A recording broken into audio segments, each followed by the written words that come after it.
Hello, and welcome to the webinar, Get a Head Start in the Race Against Ransomware. My name is Eric Wallace with Argyle, and it's great to have everyone joining us today. I have a few administrative details to share with you, then I'll turn things over to our esteemed panel. First, we would like to thank Rubrik for their partnership with today's event. They've been wonderful partners to Argyle, and they're committed to providing you with valuable content and a great overall experience. Thank you again to Rubrik. We appreciate you joining us today. We welcome you to stay connected during today's event. For those of you who are active tweeters, please follow us on Twitter at Argyle Exec Forum, and be sure to follow Argyle on LinkedIn for special announcements.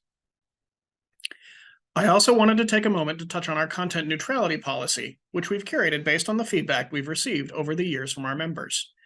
We've worked closely with our speaking faculty to ensure that you receive a set of balanced and neutral viewpoints during the session today, and we appreciate our members' support of this policy.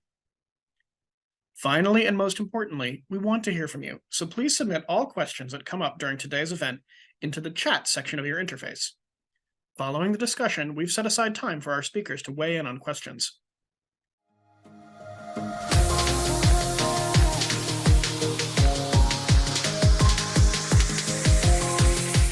Hello, everyone, and welcome to our session today on getting a head start in the race against ransomware. Really excited about the panel of speakers we have for you today. First, I'll introduce Drew Russell, a close colleague of mine. Drew's been with Rubrik for over 5 years now. He's currently technical go-to-market lead for all things SaaS and cloud. And again, he's been with Rubrik almost 6 years. Also on with us from Microsoft is Sharon John. She's Senior Director of Security Business Development at Microsoft. She was also a Chief Security Advisor there. She's been with the company over 5 years and has a wide range of experience prior to that from a security space and meeting with CISOs, almost daily. Also, a good friend of mine, Ted Balaktis. Ted is CIO at Bankwell, where he's been for almost 1 year. And prior to that, he was VP at a very large bank. Ted has a great perspective in the financial markets. And when I met Ted, he was a really hard guy to get to. So I had to, climb up, I think, the side of the skyscraper there to the 30th floor and bang myself in. And he was kind enough to actually let me come in his office. So that's how we met. So appreciate having all you guys here. And my name's Louis Ferreira. I'm Director of Cloud Product Sales and Go-to-Market at Rubrik. And I've been with the company for 5.5 years. All right, so let's jump into it. Now that we have introductions out of the way, the topic at hand is going to be Microsoft 365. And I think the interesting thing when you look at 365 is there's been this just massive amount of data growth over the past few years, especially since, the wake of the pandemic. And it's actually become, the most widely used application in the world. There's hundreds of millions of users on it. And we know that the folks we work with, the customers we talk to day to day and do business with, they use Microsoft 365, across their whole business for use cases outside of just basic collaboration. So Sharon, I'd love to hear from you and just understand from a Microsoft perspective, like what you're seeing as a key benefit your customers are getting from adopting 365 and that kind of overall movement to these various Azure platforms in these COVID and post-COVID times. Yes, there's a few benefits. One is obviously the access from anywhere, which during the lockdowns that we had in various places around the world in the pandemic was very helpful to be able to actually get people working remotely very quickly. But that's not just about a lockdown, it's about that mobility, that ability to work anytime, any place, anywhere, but do it securely. That's one of the big advantages. And obviously access to storage and the flexibility. But the other big one as well, and it's one that when we look at what happens in terms of attacks is a consistent issue, is keeping things up to date. Now, there's things you have to do in Microsoft 365 to secure yourself, but one of the things we do is we patch it, we update it. You don't have to worry about having an old Active Directory server or an old Exchange server. It's all sitting there on the latest version of the software because that's taken care of by Microsoft. Great. And, appreciate that perspective. And Ted, you've had a really unique journey in that I think, you've seen this kind of migration and deployment of 365 at multiple places now and at different scales. Would love to get your perspective, Ted, on just how financials specifically, and what you've seen in that migration path to 365, and then your thought around the overall, I guess, importance of protecting the data at multiple levels, like any perspective you could share there with us. Sure. So for the previous bank that I worked for, they made the move to M365 in 2019, and that involved approximately 5,000 mailboxes. Prior to the planning this migration, we knew we needed a backup solution that could do granular restores, not only at item level, but also the ability to perform a large scale recovery if warranted. So the combination of the M365 technologies and Rubrik made that transition seamless to the end user. It also increased the predictivity to the road warriors, as we like to call it. With respect to Bankwell, we were making the push to complete the move to M365 and Exchange Online. During the pandemic, I wasn't here at the bank at the time, but from my understanding, email functionality was good, but it was more an issue with the remote access with personal drives on the file share. So that initiated a OneDrive project migration and the 365 Office Suite deployment. The full mailbox migration to 365 is in process, and we anticipate it to complete this year.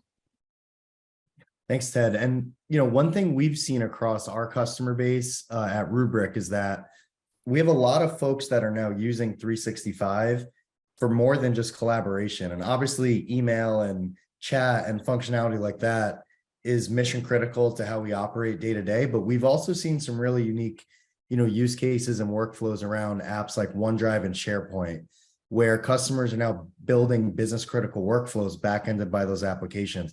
I'll give you a couple of examples on just how folks are thinking of the criticality of this platform. We have a large healthcare customer who uses SharePoint to actually share various documents and approval letters with their patients, in a patient portal. That's all backended by SharePoint.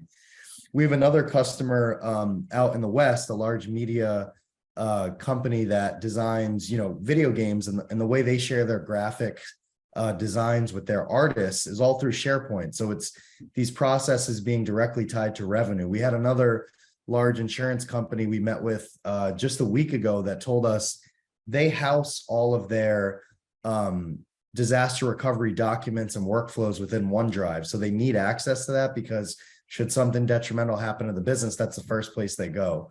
So obviously email is critical, but we've seen folks doing a lot more outside of that. And I know future planning with workflows like that. So Ted, what have you seen in the places you've been or at Bankwell on just things outside maybe you're thinking about other than collaboration or doing anything uniquely, on 365 that extend beyond maybe a typical file sharing? Like how are you thinking about that? Well, so at my previous institution, we utilized the enterprise mobility feature with 365. That was more to have a way to control security, because with financial services, security is one of those forefronts that you have to consider before you do anything cloud-based.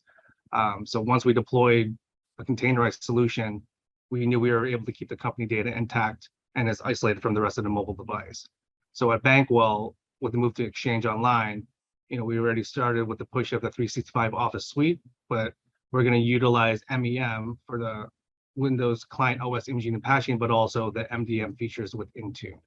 So along with looking at a potential Azure cloud site, we're going to look to integrate all these tools, but revere the security on the Microsoft side, so we can see how they integrate with our current app and tool set and make sure it integrates seamlessly. Now, with respect to OneDrive and SharePoint Online, we do utilize those as well. As mentioned, we do use the OneDrive today.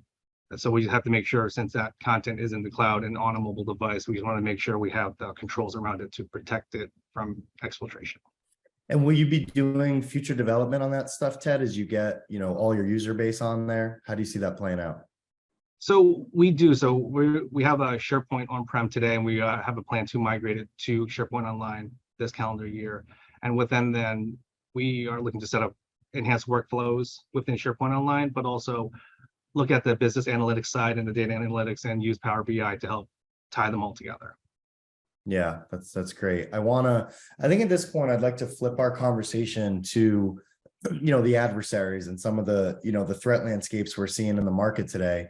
The main challenge is like what we've seen from threat actors is that, while this 365 usage has boomed, it's a double-edged sword, because bad actors now know that this is where all your end users live. They know that there's mission critical data living in 365. And we've seen a number of like really high profile attacks just in the past 90 days where attackers are now targeting Microsoft 365 as the vector to breach, an enterprise organization. So we know these threats are growing. They're published, almost daily, it seems like. And then the macro situation obviously doesn't help as well because, folks like you, Ted, are constantly being faced around budget scrutiny and how can you get top security talent in the door? The financial impact of these threats, it's a lot to think about. Sharon, I'd love to understand from your perspective at Microsoft, like, how are you guys helping customers to further harden against these advanced threats and provide, a much more secure perimeter and overall platform? Yeah, obviously, it's not a surprise that Microsoft 365 is now being targeted. If you look at the history of threats, it's whatever we're using is whatever's being exploited by the attackers. So for us at Microsoft, it's obviously before it was M365, it was Exchange and SharePoint on premises and network attached storage file servers that were being attacked. So one of the advantages we've got with it being Microsoft 365 is we do have more capability available to us to provide protection. So from Microsoft's perspective, we're consistently tracking these attackers. We're doing as much in the platform as we can, putting as much protection in by default. But there is some of this where it's a shared responsibility model. So we provide tooling that's available for people, and then they need to choose to invest and enable it. So there's from our perspective, there's the basic things that are put in as part of the platform, and then there's the security capabilities that need to be used, and that you can use either Microsoft capabilities or third parties to actually provide access and security. And when we actually look at things like, ransomware attack being one of the big things where people are attacking, over 90%. In fact, if you look at our digital defense report that we published in September, 93% of those ransomware recovery investigations that we do showed that people had insufficient controls on things like privilege access and lateral movement across the environment. So from our perspective, we provide a multi-factor authentication capability. A very small number, I think it's gone up a lot over the last few years, but it's still only about 30 or 40% of people have multi-factor authentication enabled, and that should be enabled on all systems, particularly on administrators, though, administrative accounts. Then doing things like helping to make sure you've got a good basic standard. So that's why we're providing things like our data security and compliance tools, allowing people to protect data. In fact, if you think about this, there's 5 things from a hygiene perspective. One is to apply the least privilege access controls, actually zero trust principles, effectively explicitly verify least privilege access and assume compromise. The second thing is to make sure that you patch things. Third, make sure you're running good anti-malware software on your endpoints and on your devices.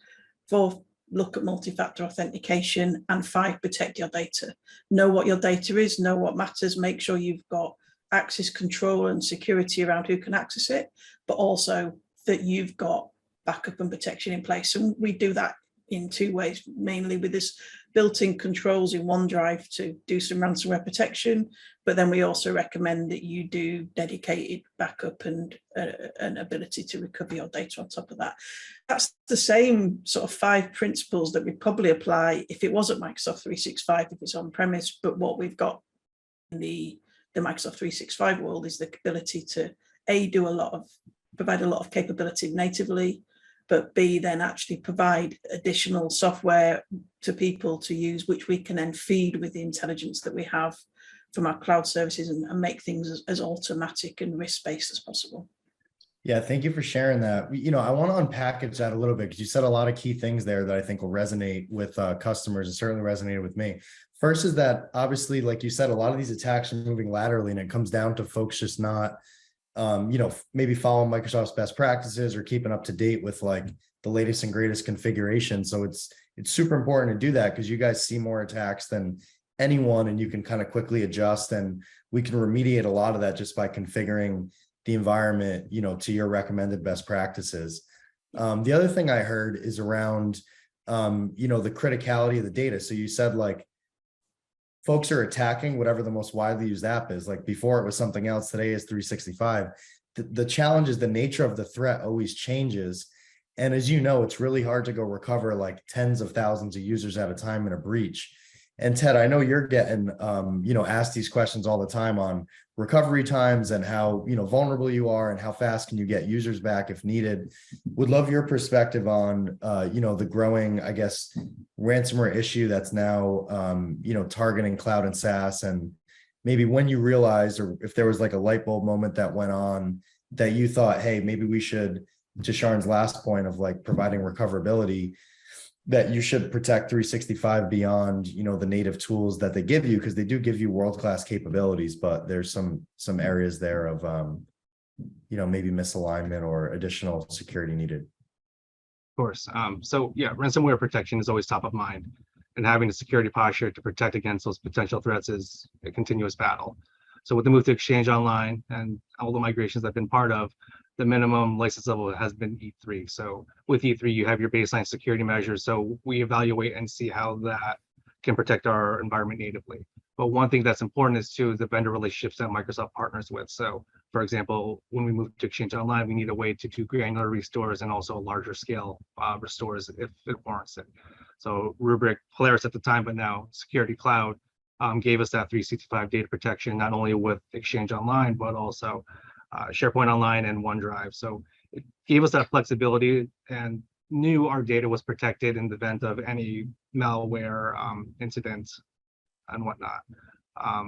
With respect to Bankwell, we are making a shift towards a more SaaS-based approach, mainly for the lower facility costs and reduced capital expenditures, but it's also just the strategy of how do we natively get to cloud and what steps do we need to take. So again, looking at all the vendors and all the tools that we have to partner with and make that happen is a challenge, right? But I think the combination of the vendors that we use and Microsoft's native tools and enhanced tools, because you can get the E5 licensing and you can get a wide array of things at your disposal. I think that's how we make that next step to the cloud.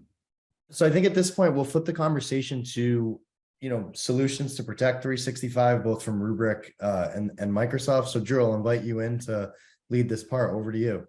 Yeah, thanks, Lou. It's been a really kind of fascinating journey throughout this 365 story here at Rubrik, especially kind of look at what we're supporting today. Some of our largest customers have over 300,000 users. And a major portion of that conversation is, I have all these users. I have quite literally petabytes of data stored in 365. What does that look like from a performance standpoint? Going back to some of the conversations Ted had, right? That's really a major kind of focus around how to ensure first and foremost, I'm backing up my solution. Backup doesn't necessarily equate to cyber recovery. It doesn't give you all the tools to do it, but it is a major foundation of that story, especially in the context of 365. But really what it comes down to is, can we back up an environment reliably? At the same time, what does a mass recovery situation look like? Hands down, I can't kind of overstate how important the relationship we have with Microsoft is to ensure those kind of two aspects. Even if I'm looking at some of our customers that have 500 users, really what it comes down to is the APIs that Microsoft has available weren't necessarily originally designed for this use case. Kind of like Sean was saying, this overall threat landscape is relatively new, especially if you look at the history of Microsoft itself, right? It's a small portion of their history. So it's all about how do we take advantage of the tools that are out there? And I always describe it as work within those constraints to ensure that we have a reliable solution. At the same time, how do we scale it from a performance standpoint? So it's all about mixing and matching all those various tools and doing it directly in collaboration with Microsoft. Quite literally every day I'm talking with the PM teams, with the engineering teams, with the sales teams out in the Microsoft world. And it's that relationship and that collaboration that's really allowed us to see just an exponential growth internally here at Rubrik. So can't really kind of overstate how important that is, not only from the technical aspect, but just as importantly from the business aspect. At the end of the day, Microsoft has more customers than I can ever imagine, a lot of different priorities within the organization, and being able to understand what those priorities are and kind of meet exactly where they're moving is really paid dividends off for all of our joint customers. So something I'm really kind of proud of here at Rubrik as well. And I think more importantly, what that allows us to do is take a look at the customers, understand what their business use cases are. At the end of the day, we could have the greatest technology in the world. It could have, think of it as a Ferrari in the car world. but it's still, a solution that customers that aren't going to just go out and purchase on a whim, if there's not an actual business use case around it. So one thing, Ted, I'd love to kind of pick your brain around is, at the end of the day, why are folks looking at Rubrik? Especially as you start migrating data in 365, what do you guys actually are trying to achieve with that from your overall business perspective? Sure. So, I've been a Rubrik customer since 2019. And so at that larger bank, that's where Louis sold me the wonderful solution at Rubrik. But we were looking at other vendors. And as we knew we were going to migrate to Exchange Online, we had to have that strategy on, since we have it there, using Microsoft's native backup is one thing, but how can I make sure I have maybe the granular and item level restoration capabilities, as well as like, if I needed to do that large scale of a 5,000 mailbox restore it, God forbid we had to do that. So when we looked at other vendors, Rubrik really just came on top with, again, I call it Polaris because that's how I bought it, but it's security cloud, right? The roadmap you guys had for the backup strategy, I think that's what set us over the top. So that was key to us. But not only did you have that, you also had, Polaris, Radar, and Sonar, which is your ransomware monitoring and the sensitive data recovery. So I think those tools in combination with the 365 backups really just showed why Rubrik was a right partner of choice when we're moving to the cloud with our mailboxes. So I think at that larger institution that was at, it just made our backups that seamless. We did have to do some recoveries on a smaller scale, never the large scale, but it was turned from our old strategy from, could be hours to minutes or seconds, depending on what we were trying to recover. So, and again, looking at the E5 capabilities too, because sometimes you have to think holistically and look at what else are we trying to do in the cloud, not just Exchange Online and the cloud native 365 apps. E5 does bring other additional security features that I know I've evaluated here at Bankwell. I know since we're looking at that Azure hosted site at some point, I think finding the right combination to see how we safeguard our tools and have a sound DLP strategy, I think using Rubrik and Microsoft specifically will get us there. Yeah, that's perfect. I appreciate that insight, Ted. Sean, I'd love to kind of pose a similar question to you around that. My running joke internally here at Rubrik is, we don't have to go out and look to see if our customer actually has 365. Our general assumption is they do. And I've been doing this almost 3 years at this point, and I've never been wrong. And really what that comes down to is, for all the folks that are as part of the session here, no matter what industry they're in, no matter their size, no matter their vertical, they're all going to be kind of experiencing the same kind of conversations that Ted have in place. And in your role, you obviously see a broad range, a wide range of customers. Would love to hear kind of how implementing a solution like Rubrik on top of the native tools, kind of how it plays across the broad range of customers that Microsoft has as well.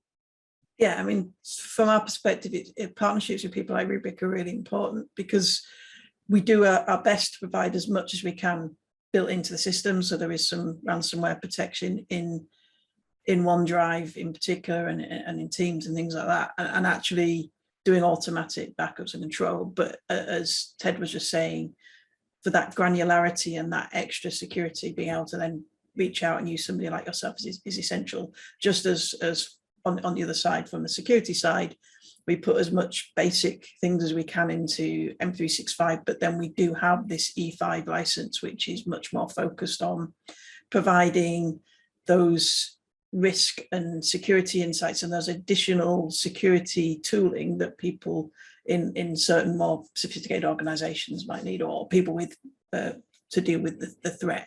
And so there is a few pillars of that. So one being identity, making sure that identity is running a strong point.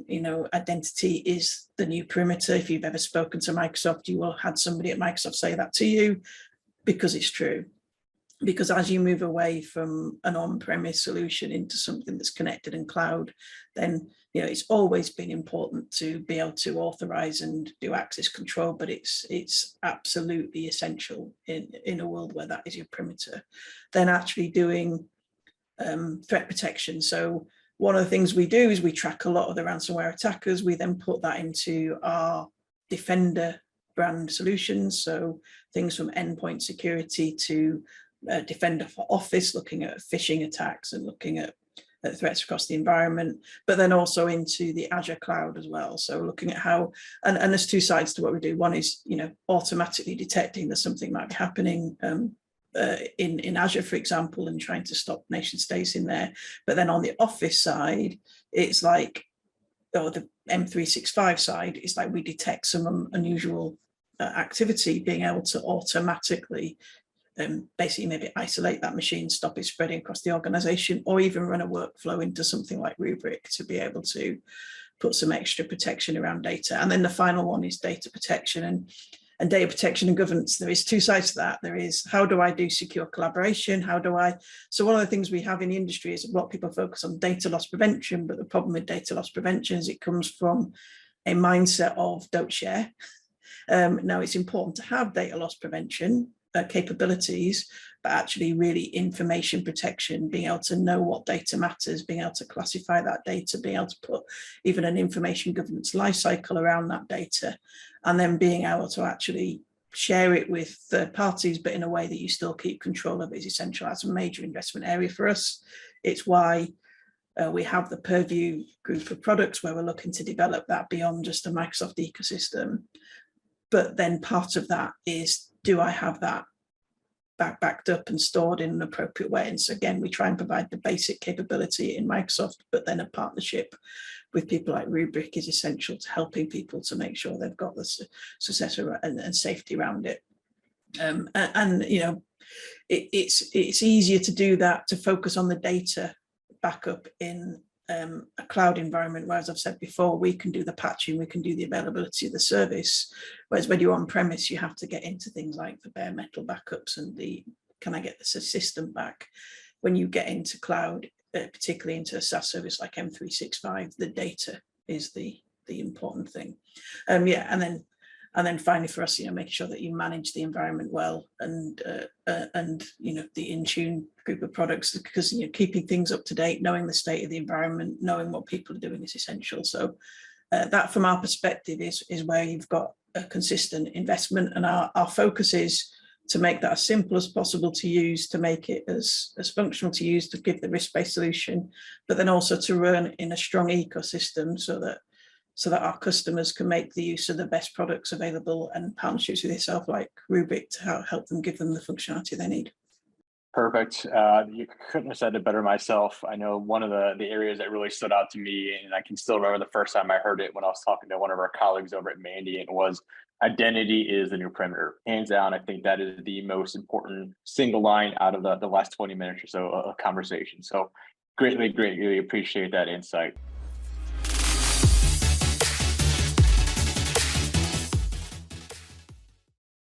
Thank you for that insightful session. This concludes today's webinar, and I want to thank everyone for joining us today for this excellent virtual event, and thank you again to our partner, Rubrik, and enjoy the rest of your day.